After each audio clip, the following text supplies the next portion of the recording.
And so it's like you build a foundation, you've constructed halfway house, then suddenly you want to put a swimming pool on top.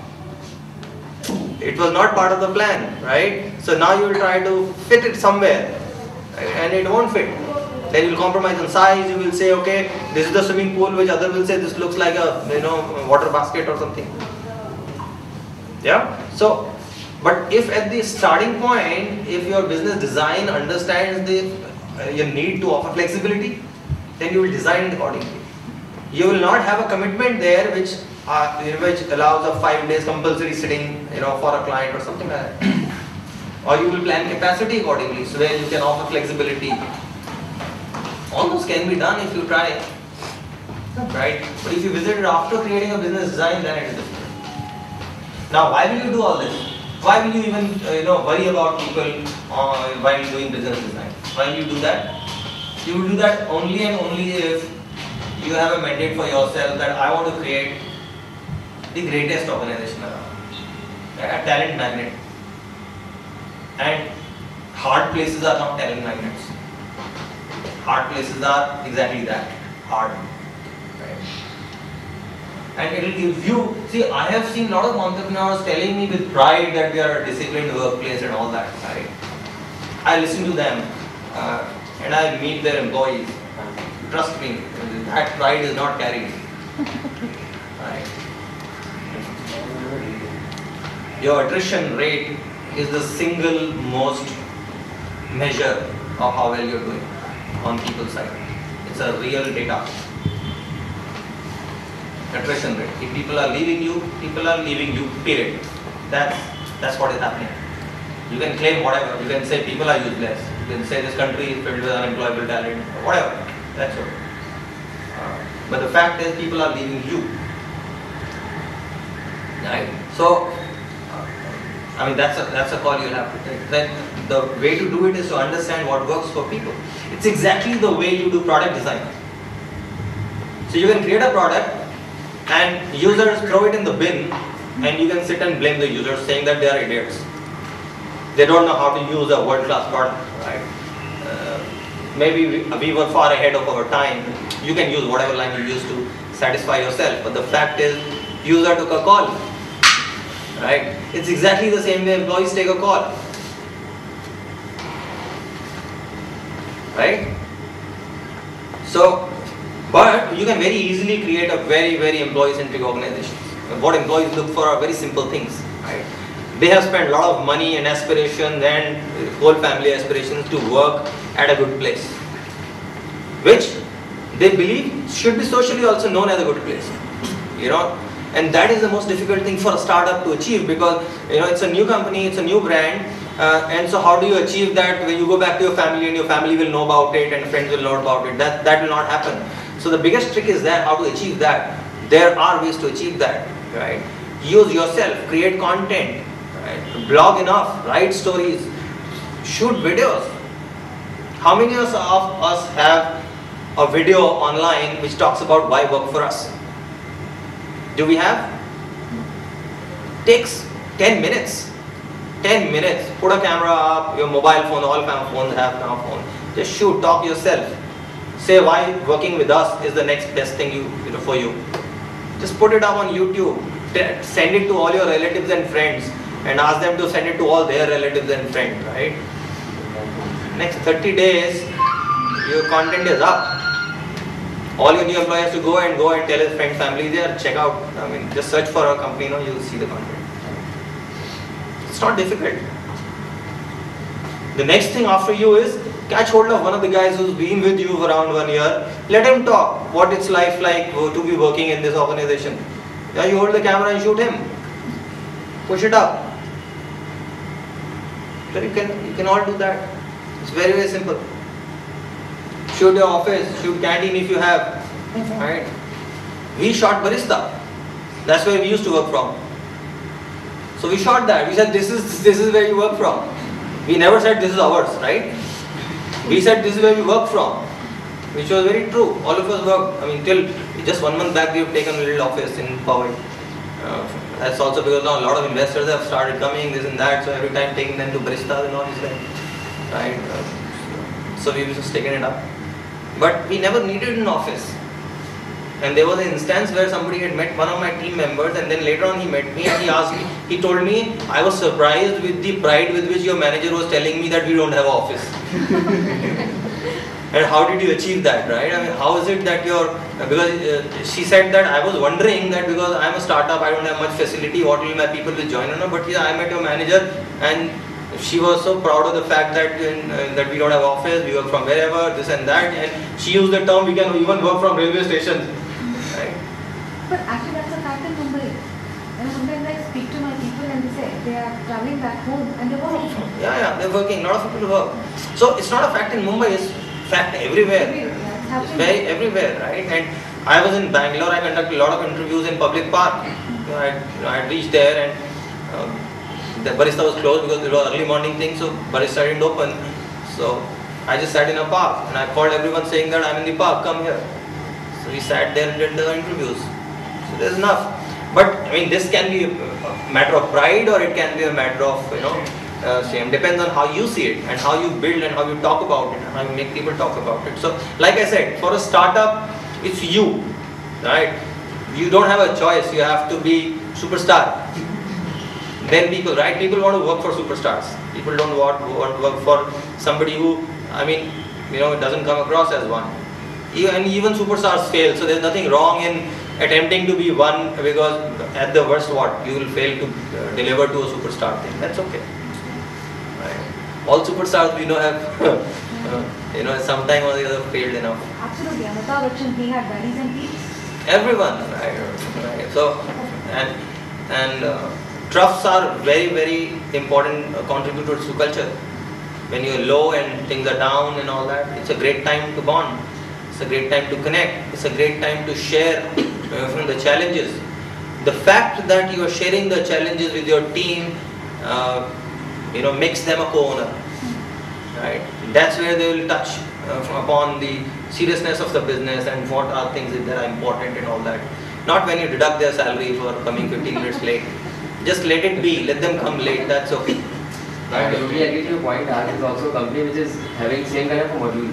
We never cut wages. Like you take a leave for like 7 days in a row. We never cut a single rupee out of anyone's pocket. And believe me, you're totally right on this. I would really share this thing. That any kind of difficulty our company is facing, we call everyone, each and every employee of our company, to discuss the things, and that's when they feel really important. And then there's kind of they do meditations. They do kind of Buddhism. They do any kind of things, and they come up with a new idea. Every evening we are on a conference call around 9 o'clock, and we discuss the thing. This is the difficulty we are facing, and everyone comes up with a fair idea that yes, we can do it. Communication. So it's actually good. I mean, people really want to be with you. We have people from IITs who were working in the research and development of IITs. So they were at a package of like 9 to 10 lakhs. Here in Chandigarh, they are not working at that, but they are taking around 6 lakhs. But still, they are comfortable. They want to work for this organization because of the only reason that you get flexibility of the times. There's no time, consideration that you have to work for this hours or something like this. This kind of a model, it really goes. Absolutely. People want to be associated with you for a long time. They never leave you. So flexibility is the key. Time is just one of the examples of that we are taking. It's not really about time thing. It's about flexibility, right? Make it easy for people to work and perform, and cut the crap. I mean, how do I feel? Like I said, things that don't matter, they don't matter. Right? Today, when people wake up, right? The first pick is their phone. Right? Mine. First pick is their phone, which means it's begun work. Work has begun.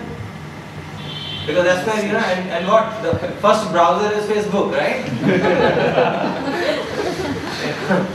So, you want to check what happened while you were sleeping. So it's important not just to be on the phone with them, it's important to be on Facebook with them. To be connected. Because that's the first call, right? And I read the study, right? It said that, Facebook has now come before toothbrush in what you pick on the morning, right? So, people pick Facebook first and then they go to the toothbrush.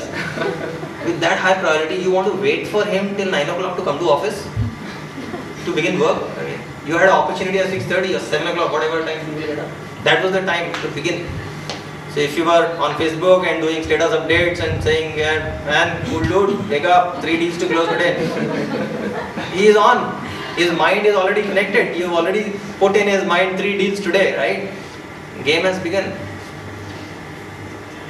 Time has gone for time attendance. We are talking about the world of mind attendance. Is his mind on your work? Physically, body, wherever it is, doesn't matter.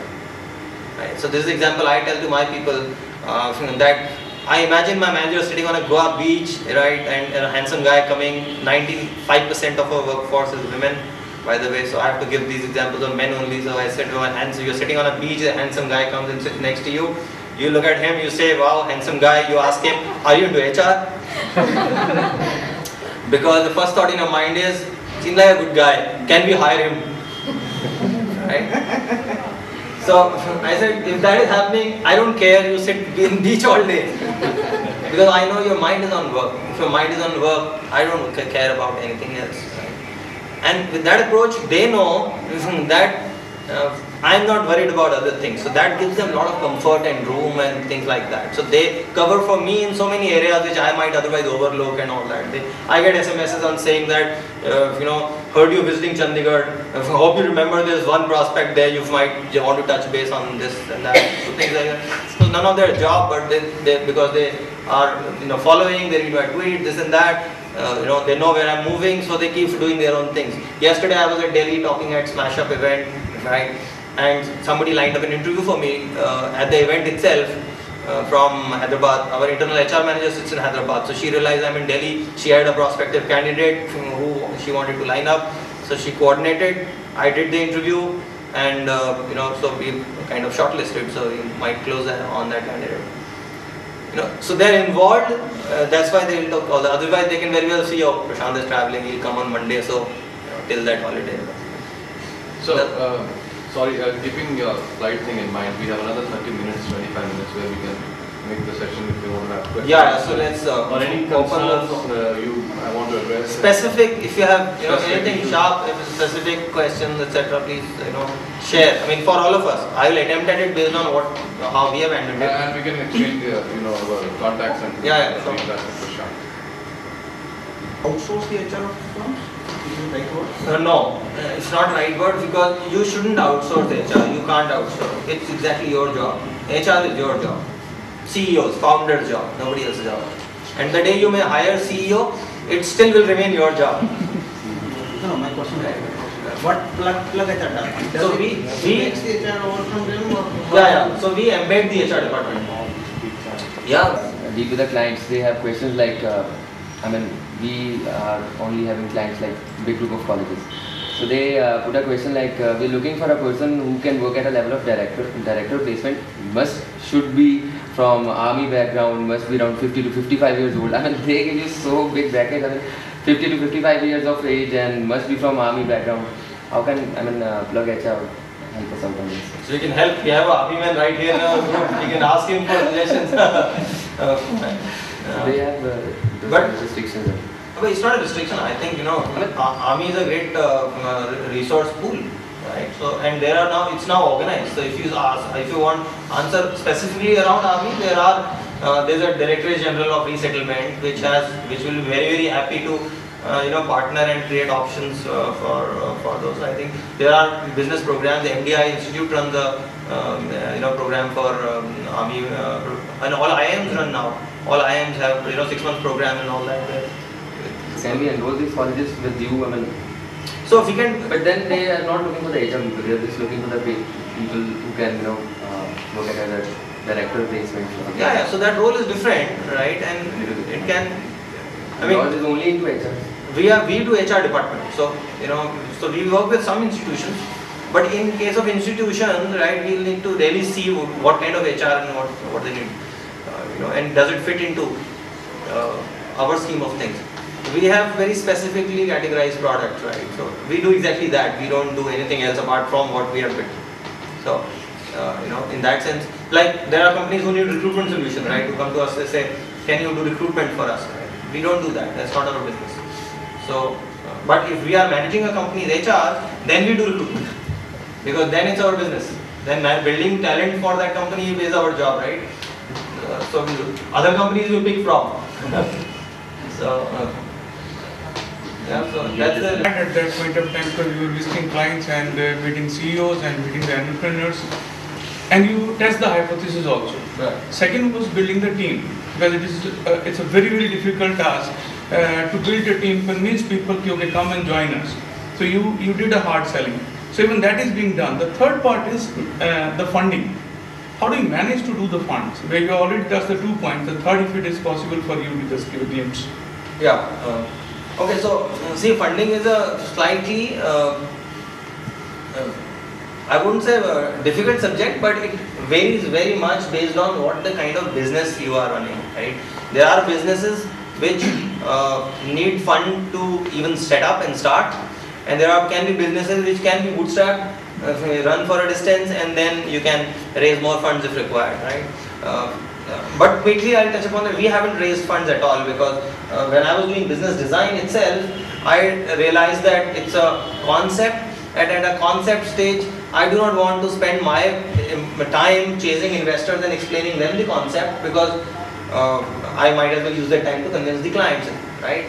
So that was the thought which I kind of started. So we bypassed the funding need. How we did that was we built the business model in such a way that where we said we will be a prepaid company. So essentially our charter is that we are a prepaid business. While we do open contracts, we charge quarterly advance. So every quarter the quarter fee comes up advance, then we work, and next quarter invoice again goes in before the quarter, and then again it comes. So but we offer a 45 days exit notice to the client. So if he wants to disengage, he can disengage with 45 days notice. If he has already paid us more money, we will refund him whatever time. So that took care of our funding need initially. But it doesn't mean that it has taken care of funding need forever. We will reach a point where if we want to rapidly scale up, we will need to raise funds. More. So we can exchange contacts, cards with Prashant and keep in touch with him. Thank you very much. Thank you.